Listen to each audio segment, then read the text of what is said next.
বাবা কি হয়েছে বেটা?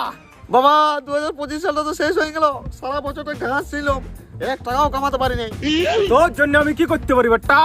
তাহলে তুমি আমাকে এমন একটা আশীর্বাদ দাও, এই 2026 সালে যাকে টাকা খুঁজি সেই আমাকে যেমন দিয়ে দিই। তোর মনস্কামনা পূর্ণ। ধন্যবাদ বাবা।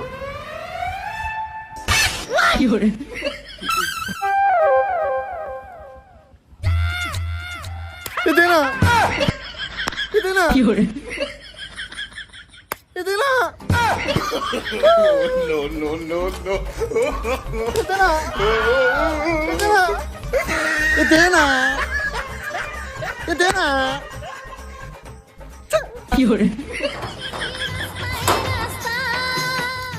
এলা ভাই দোকানটা একটু কোনো সেল হলো না। এ নড়ি শুন শুন, আর কি করি শুনি যে দিন দাঁড়া হিজড়া সাজে হাততালি দিয়ে ঘুরি বলছো? সাজিয়ে ঘুরি নেই, কেলা হয়ে লেবু কিলো 100% সত্যি। কি করে হলো? টাকার লোভে একটা বাবার কাছে আশীর্বাদ দিয়ে মারা হয়ে গেছি। বোকা চোদা।